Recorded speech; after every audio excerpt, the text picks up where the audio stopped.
Udah seksi.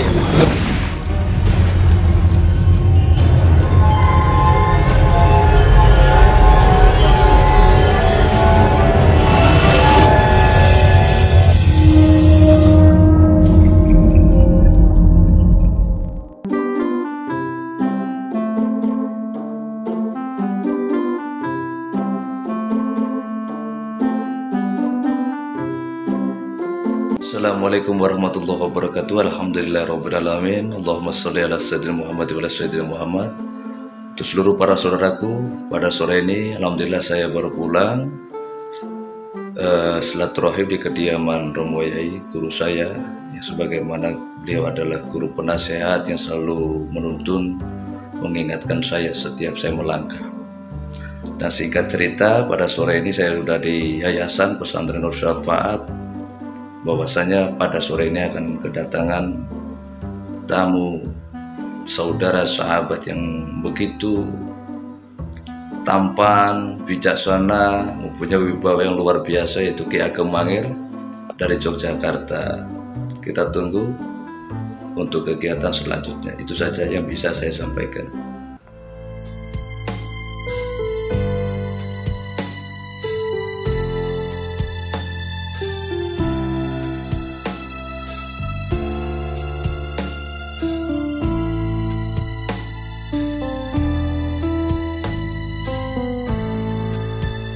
Ya Rasulullah salamun alaik, Ya Rafi' Hasani wa daraji, Adfatan ya jiratal alamin, Ya ghaila jumti wal karami, Adfatan ya jiratal alamin, Ya ghaila jumti wal karami.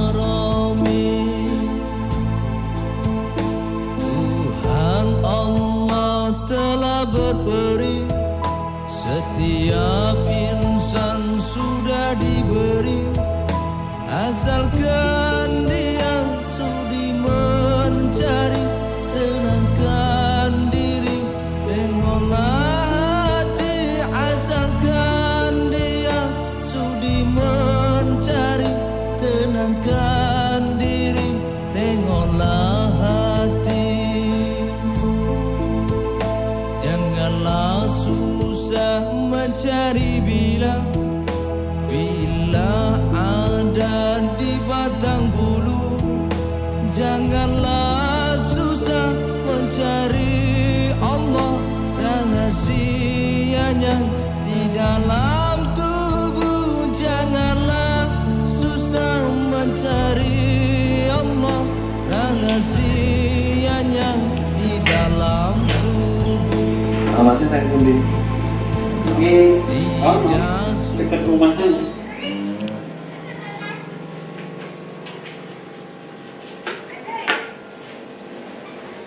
Baru pulang juga. Iya, baru pulang.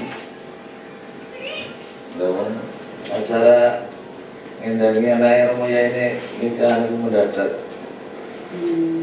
Berarti ya awal lagi orang apa wis tinggal pakai saja. Di kedatangan tamu agung dari Jogja, beradat parang teritis sama beradat ini kan. Sudah lama kita untuk saudara ya. Karena pasti penasaran dia. Karena posisi saya di Lumajang itu ngeliat petilasan Mataram juga, silsilahnya nggak nyambung. Saya marahin itu. Jika Pak Lurah, Pak Camat, RKKP tak kumpul nih. Ini Pak salah ini, bukan di sini. Intinya ada nama-nama yang nggak masuk dalam kekeluargaan situ. Nah, terus lah kurang manut baik, ini kan saking Jogja ini. Ya iya Pak. Cuma kan banyak orang itu karena katanya bukan memang dari Riyadh, murni gitu. Kalau sampai mau mengikuti sebuah pengetahuan sejarah dari Google, dari internet, dari media, ya banyak salah kaprah. Iya. Itu sempat itu adalah Pak Lurah yo mandok wae ngono kan. Intinya beliau nyambung lah dengan obrolan, hingga di situ udah jalur-jalur sampai ke pada masa penjajahan saat Mataram geger kuwi. Aku sumpah ya ngomong dengan bahasa, bukan saya ngomong, intinya udah ngelos lah. Karena selama ini dari keberadaan beliau yang di sana, yang makomnya sendiri aja nggak ke rumah, sedangkan yang lain makomnya dibongkar, dia diperindah, diperbagus. Sedangkan tempat beliau kenapa disembunyikan hingga di berita pun ditutup? Dalam arti sejarahnya kayak kemarin kan nggak tersohor, padahal jelas sejarahnya kan ada. Dan kenapa kok yang dicantumkan nama dari sana, dari Jogja, tempatnya sudah dipelencengkan ini loh, padahal itu bukan makomnya. Ya saya udah ngomong banyak. Jadi cerita saya dari Solo ke Jogja, ngobrol ke sampean, ke makom itu, ke Petilasan, Batu Gading, tak lapas ke Bondowoso, memori dimasukkan, dipindah, niatnya ke memori besar. Itu pun nggak sempat saya lihat. Saya bawalah ke Lampung, saya kan udah pikirannya apa ya, ada kepuasan hati lah sendiri. Setelah ini editor ini ngecek, hilang kabur. Waduh, saya pegang kepala. Saya mau jelasin apa, padahal gak ada perjanjian saya dengan para budayawan, sejarawan. Memang sampai Newani nyentak hebat, dalam arti memang selama ini kerajaan Kyang Kemal ditutup. Kalau saya kan ingin meluruskan sejarah ini lah, walaupun tidak akurat, nggak sepenuhnya, minimal lah dari sebagian perjalanan saya bisa meluruskan.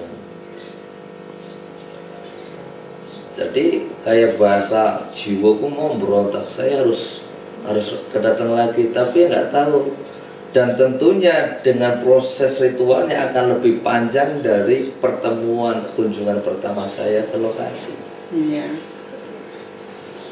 Bahasane melbu maset iki lho, langsung tel. Ibaratnya nggak proses saat itu. Kalau mau diulangi lagi prosesnya tambah panjang. Ya, karena perkara yang kita bicarakan adalah sesuatu yang nggak nampak, penyakitnya nang motor, tapi harus ada.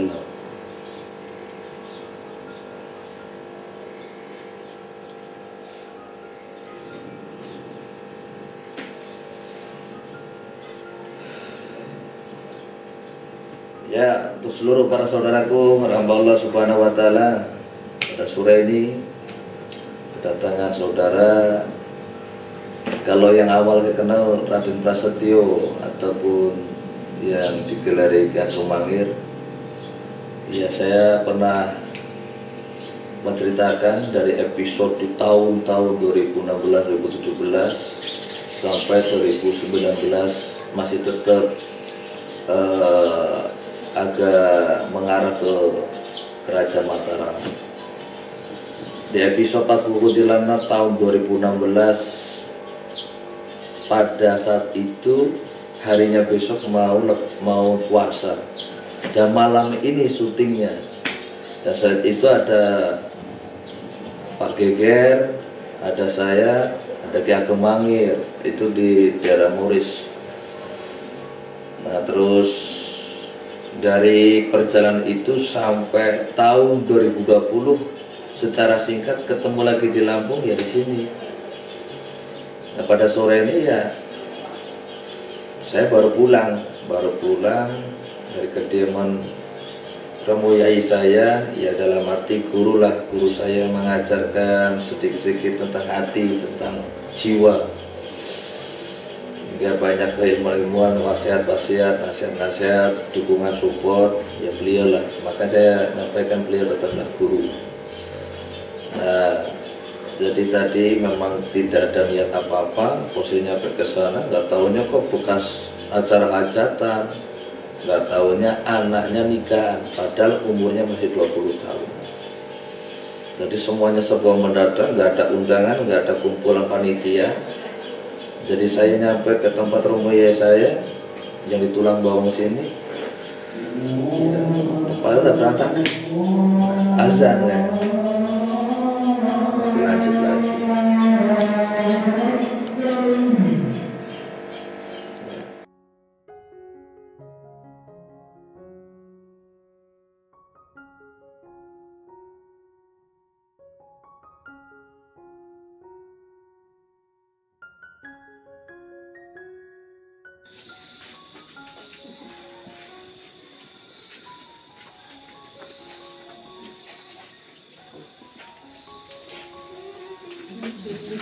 Tabarukan.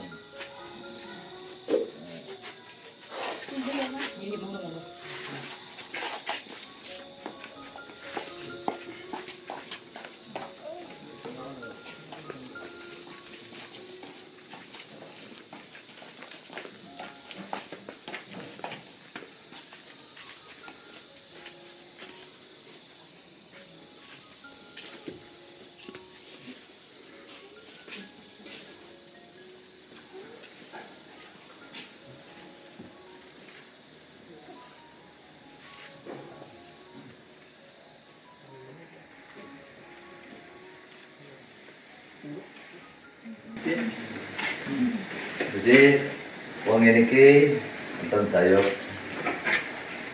di Sedulur kula, beliau saking Jogja juga ikut di sana Ki Ageng Mangir, ajeng tabarukan, nalar barokah. Intine mugi-mugi Gusti Allah maring bijabah ala doa sedaya hajat dhewe kabeh dunya diparing ridho keberkahan barokah, mugi-mugi anaknya diparing ono kewarasan keselamatan di dunia wal akhirat. Allahumma sholli ala Muhammad. Allahumma sholli wa sallim wa barik alaihi.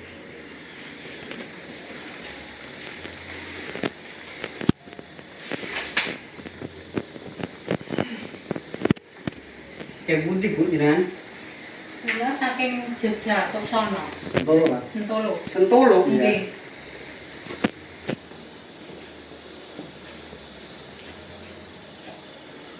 Pondam ngene. Sebelum. Bulan. Jalarannya berapa? Nek riyen kejam kejam.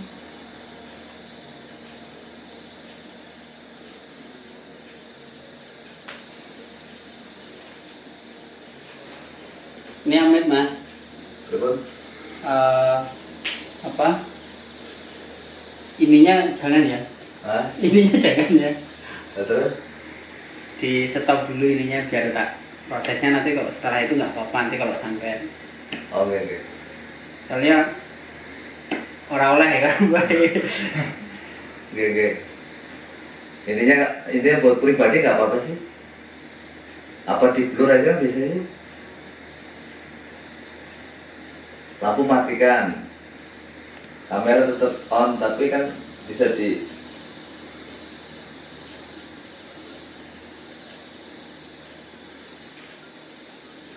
Enggak ya, nggak boleh ya, nggak sama ayang nggak boleh ya.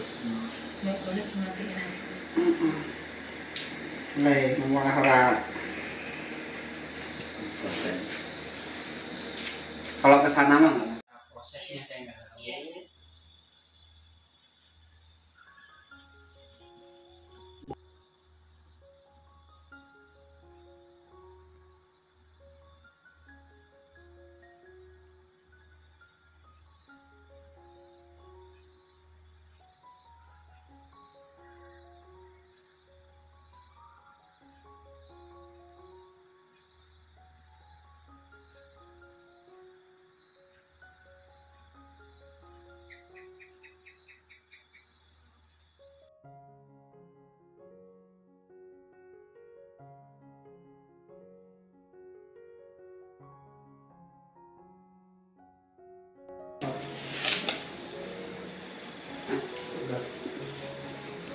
Pak, kon pamit nggih. Oh, nggih. Ayo Nduk ya. Kita.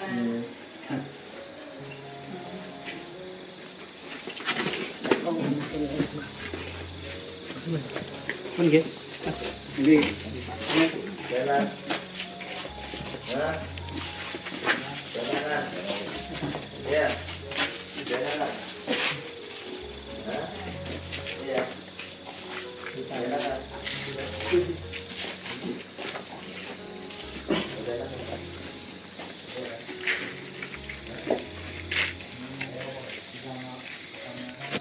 Kamu kalau nggak makan ya gimana mau sembuh?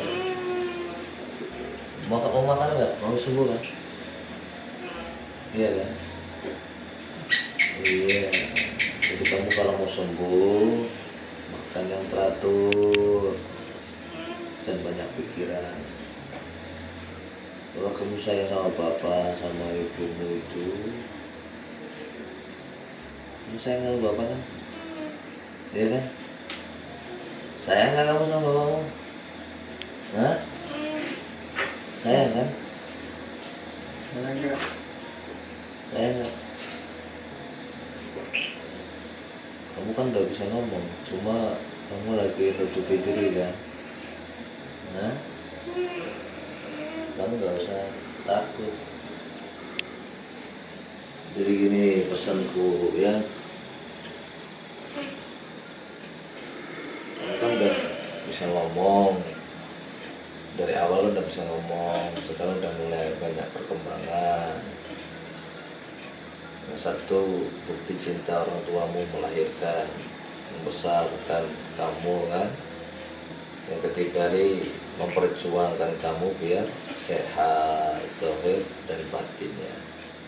Biar kamu bisa ngumpul, suatu saat kelak kamu punya daya tarik, mau belajar di pondok, mau dimanapun, mau di sini ya silakan. Tapi kamu harus sehat gitu. Terus kalau ada masalah apa-apa, terbuka hatinya, jangan dipendam. Kalau dipendam itu jadi penyakit. Jadi penyakit yang paling bahaya adalah penyakit hati. Dengar nggak? Dengar nggak? Nah iya. Jadi nanti kalau udah senggang, pikiranmu udah dingin, ngomong sama Maya. Ya, oke. Guyu ke, masuk orang senyum ke, hah? Kaya mau udah semeringgal guyu, hah? Masuk guyu pelit banget itu. Guyu, ayo guyu, ayo. Masuk lemahnya, masih muda kok. Semangat. Arep mari ra. Pengen mari ra. Pengen mari ra. Hah? Pengen mari kan? Itu nggak ada kalau tangannya dipegang yang kanan kok harus tinggi. Iya lah. Mari. Ya.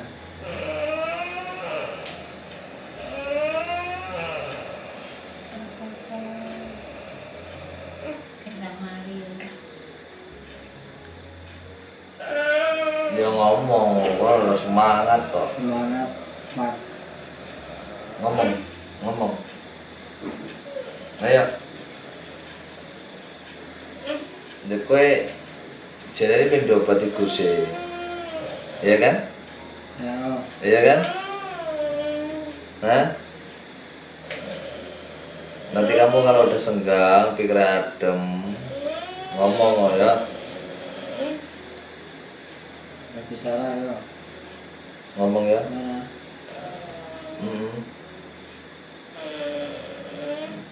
Tapi segala mana sih Bu? Seharian wong mboten turun. Nek sik santen wong kula mandi disebul. Nek 2 hari kemarin ku malah turun kelas pasar kok sik seharian iku mboten turun.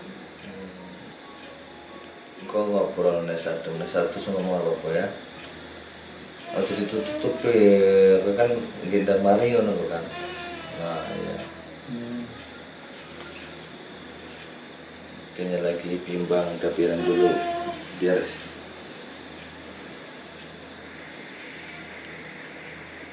jelasin.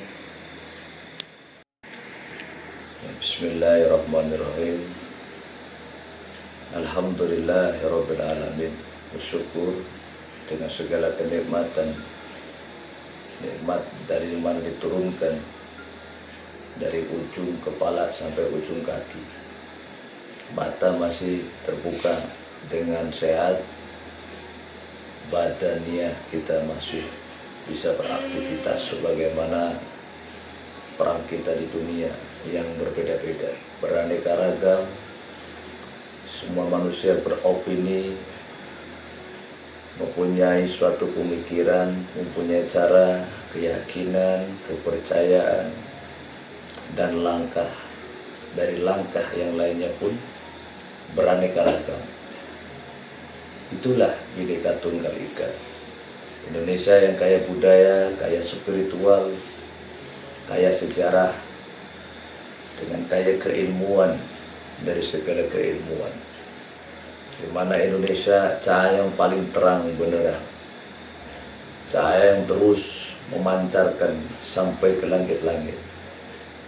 Begitu nikmatnya serta kita sebagai hamba Allah yang hadir hidup di Indonesia harus menjadi kebanggaan bagi kita semuanya.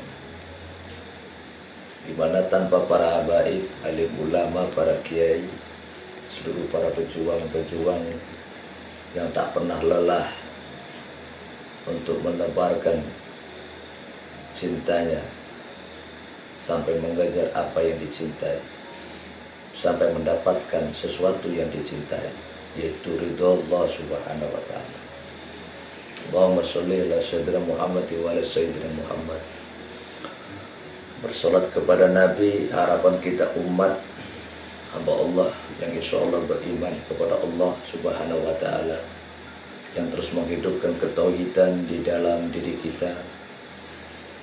Semoga mendapatkan barokah syafaatnya Husnul Usmah, yaitu pertolongan di yaumul kiamah nanti. Insyaallah, amin ya rabbal alamin. Jadi untuk seluruh para saudaraku, saya ceritakan berawal tadi sore keluar saya sendirian, yang memang ada harapan untuk menyambung, tetap menyambung silaturahim, nyambung rasa, nyambung hati. Silaturahim di kediaman abah saya selaku guru penasehat, guru yang sedikit-sedikit mengajarkan jiwa, mengajarkan spiritual tentang lelaku sebagai hamba yang baik. Tentunya banyak ilmu yang beliau berikan kepada saya, itu guru saya. Guru saya yang di sini belum lama, dalam arti selama saya hidup, semasa bujang sudah dipertemukan oleh beliau hingga menikah sampai sekarang. Jadi guru saya yang terdekat saat ini ya adalah satu, yaitu Allah Subhanahu wa ta'ala. Allah yang membina, Allah yang menuntun, Allah yang memberikan nikmat, nafas, semuanya segala nikmat. Sore tadi silaturahim, terus bisa saya lagi ngobrol-ngobrol, berbincang-bincang. Sore dapat kabar dari Ki Ageng Mangir, ataupun yang terkenal dengan Mas Raden Prasetyo. Beliau itu adalah titisan langsung dari Raja Mataram. Nah, sore tadi ngabarin ya, tadi malam, kemarinnya lagi nggak ada mimpi, nggak ada kode alam, nggak ada, biasa saja lah, seperti hidup keseharian saya. Terus ada WhatsApp masuk, di mana Mas? Manggilnya saya kan Mas. Saya mau silaturahim, mau main gitu. Singkat ceritanya begitu. Ya udah, nanti aja kalau mau datang ke Padepokan ataupun ke yayasan, biar nanti saya kabarkan santri yang di tempat untuk menyiapkan lokasi istirahatnya. Namun beliau nunggu saya aja lah gitu. Dari sore tadi saya bergegas langsung ke yayasan, belum apa-apalah, belum ganti baju, belum apa-apa. Nah terus setelah saya nyampe ke lokasi, saya kabarin, saya Sherlock, karena sudah lama saya ketemu tahun 2016, dan itu sudah saya ceritakan, baru tahun ini saya dipertemukan. Jadi kalau dihitung pertemuan saya 3 kali pertemuan. Di tahun 2016, tahun 2019 itu saya ketemu di Jogja. tempat Syekhona Kiai Haji Makrus Ali di Keprek, di Kepeyak, di daerah Jogja. Itu terus ditemani beliau ke makamnya di Ageng Mangir, dan seterusnya lah dari kegiatan-kegiatan saya di sana. Jadi kembali di mana saya meluruskan perkara dari awal sampai akhir, bahwasanya pasien saudara kita dari Jogja ini kan sudah mungkin bisa dilihat dari perjalanan saya melayani, saya menyerahkan jiwa raga saya hingga membalikkan jiwanya yang sempat hilang, dan sudah kembali, namun tetap karena berawal saraf, berawal penyakit sudah parah, namun kita sebagai manusia yang masih kuat nggak pernah putus semangat, karena kunci dari kunci satu janji Allah, memintalah kepadaku, memohon kepadaku, maka aku kabulkan. Jadi sampai kita belum dikabulkan terus berdoa dan berdoa, jadi nggak pernah putus untuk berdoa. Nah, setelah tadi ini cerita sudah saya ceritakan, Ki Ageng Mangir datang sampai tadi udah ya pertemuan seperti saya biasa saja, tidak terlalu istimewa, tidak ada apa-apa, biasa saja, sederhana. Ngobrol-ngobrol biasa, saya ceritakan masa-masa saya luka, muntah darah, keringat, air mata, semua saya ceritakan. Karena beliau posisi ketemu saya masih dari nol, belum punya padepokan, belum, ya status saya saat itu belum punya apa-apa. Dalam arti masih mengembangkan syiar, dakwah dan seterusnya. Jadi posisi beliau datang ke sini ya padepokan sudah berdiri, yayasan pesantren di sini sudah berdiri, ya baru ini menginjak tanah baru, menginjak yayasan. Saya ceritakan dari ujian, fitnah, cibiran, kezaliman, banyak udah saya ceritakan. Tapi mohon maaf tidak direkod karena tadi kan waktu mepet dengan maghrib, nggak mungkin sibuk syuting. Jadi itu obrolan saya, walaupun tidak diambil, di mana saya sedang cerita, ngobrol, bercanda, bergurau, berkeluh kesah, kita ceritakan, berbagi pengalaman. Hingga Pak Le-nya itu tadi ya satu malam ini, hari ini, dari itu saya baru bertemu, baru kenal gitu. Maka saya tanya, ini beliau dari mana? Oh ini Pak Le saya. Dikenalkan, dari situlah kenal, akrab. Terus ya saya enjoy aja, hati terbuka. Biasanya kalau aku nggak nyaman dengan orang, saya nggak akan cerita begitu. Jadi kalau hatiku iya, ya aku yang membuka pembicaraan, tanpa situ yang mengajak mengadakan acara. Jadi saya yang buka acara, yang mengadakan acara, yang mengisi obrolan di mana kita bertemu dengan saudara semuslim. Setelah itu beliau tadi mau balik, dalam arti mau balik, mau keluar dulu, mau tugas, ngurusin karena ada misi. Terus saya ngomong, ya nanti dulu kita barukan dulu, gitu, ngalah barokah semua. Intinya kepada Allah, kepada guru-guru kita, kepada leluhur kita. Nah, itu pas, ada pasien juga dari Jogja. Dan itu udah setengah perjalanan, sudah saya lakukan prosesnya, tinggal bahasa finishing saja. Finishing, terus proses terapi herbal, penataan secara psikolognya, membangkitkan gairah, membangkitkan hasrat jiwa raga. Nah, terus mungkin inilah adalah sebuah dimana sampean yang sudah lama nggak pernah ke sini, saat ini dipertemukan yang keadaan suasananya sudah seperti ini, ya mungkin ini adalah sebuah jodoh. Ibaratnya Pangeran Mandiminya kayak bahasa manusianya merindukan seorang sahabat Rojo Mataram itu tadi. Terdatangkanlah titisannya langsung. Nah begitu. Karena kalau pembahasan dari awal, beliau itu ya bukan Raden Prasetyo, bukan Ki Ageng Mangir sejatinya. Dalam arti karena semua puncak berawal yang beliau belum bisa membuka jati diri, di situ alhamdulillah dipertemukan dengan sesuatu yang indah, yang unik, hingga saya arahkan ke Eyang Sunan Lawu, ke Gunung Lawu. Namun saat itu harus ke sana karena sebelum nemuin Prabu Wijaya harus nemuin Eyang Sunan Lawu. Setelah itu langsung ke Parangtritis, langsung ke lautan selatan, langsung ke Kerajaan Kalingga, Gunung Merapi. Dengan secara singkat, ini dari segala perjalanan kita pada malam hari ini, perjalanan saya, intinya semua ini adalah kehendak Tuhan, di mana ada sesuatu obat yang bukan dari tangannya si Pangeran Mandiminya. Mungkin ada sesuatu obat yang bukan datangnya dari melalui tangannya saya manusianya. Mungkin ada sesuatu obat yang sebagian persen itu akan datang dari seorang calon ataupun si penerus dari titisan kerajaan luar.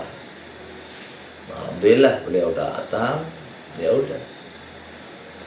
Beliau membuka hati, membuka jiwa, beri kemanusiaan. Terus tadi sudah proses ditangani, diobati. Semua yang mengobati adalah Allah. Yang mendatangkan sesuatu apapun yang terjadi itu atas kehendak Allah. Maka jangan pernah lupa begitu. Nah setelah itu di saat mau proses ritual doa dengan apa yang dipanjatkan oleh Ki Ageng Mangir nggak sempat direkod dan memang nggak boleh direkod. Yang tentunya itu adalah sebuah hal yang tidak bisa dipublikasikan.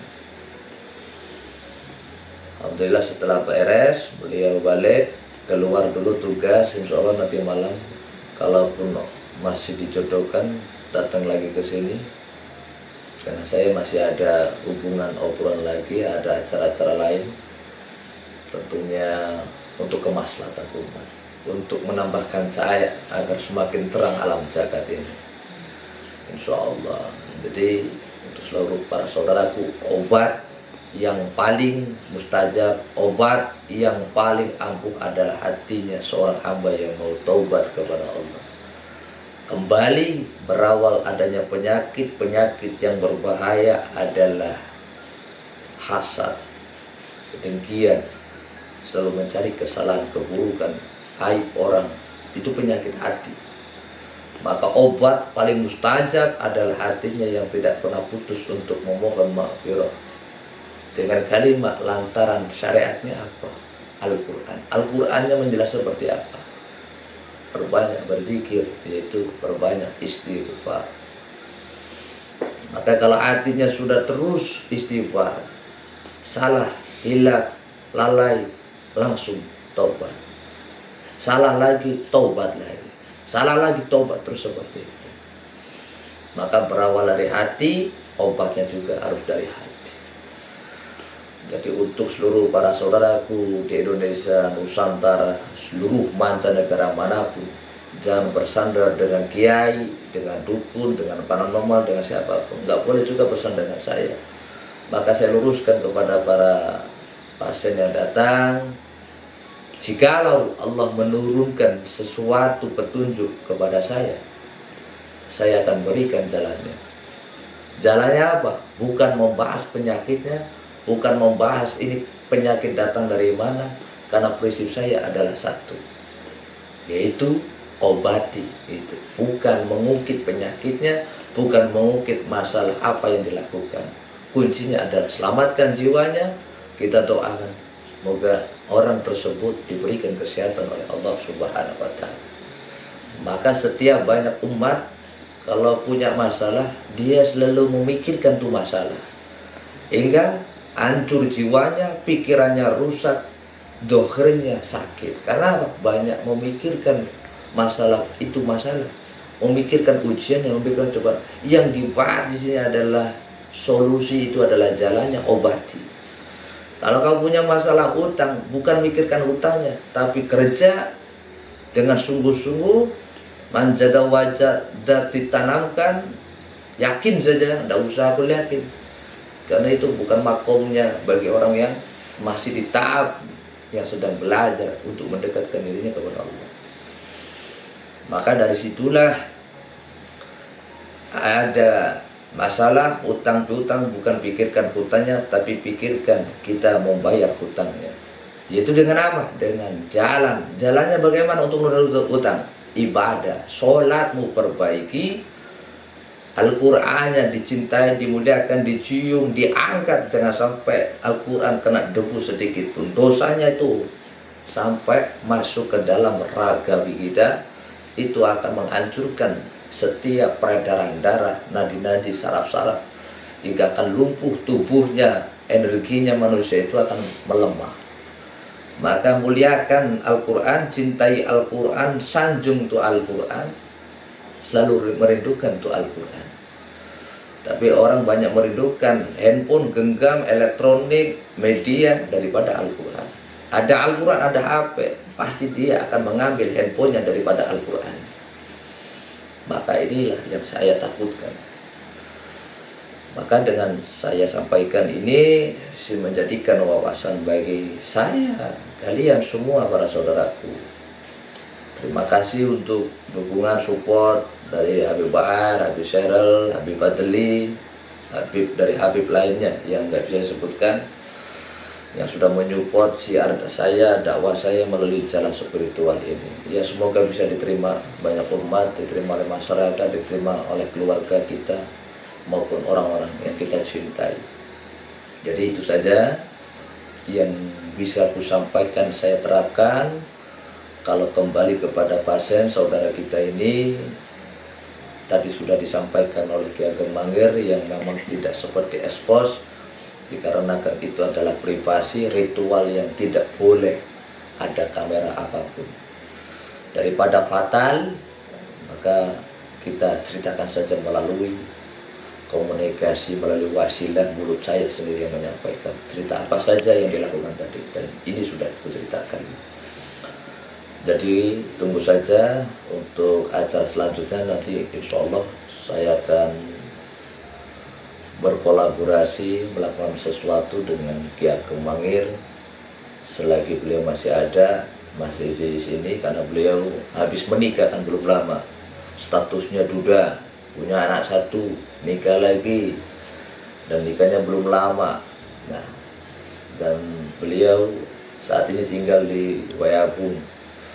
Nanti kalau sudah kira-kira bahasa hiburan, liburan di rumah orang tuanya ke kampung kelahirannya, nanti akan melangkah lagi ke Jogja. Jadi statusnya lahir di Lampung, tinggalnya di Jogja.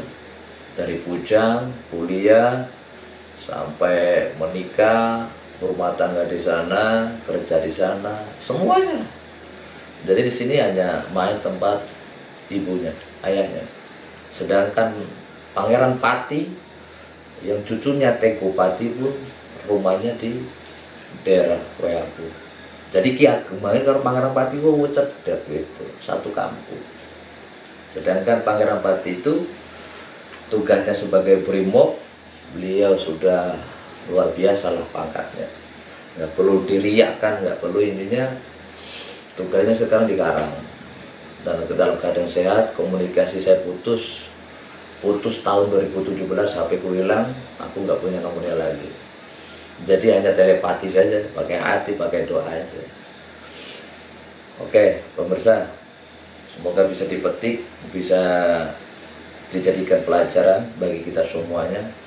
Jadi kalau melihat saudara kita, melihat pasien yang sedang sakit, itu menjadikan wawasan, motivasi. Dia yang sakit aja berjuang untuk sembuh. Kau yang masih sehat aja malah mendatangkan penyakit hati, mendatangkan penyakit jasmani, melukai hati, mabuk, amer, judi, narkoba.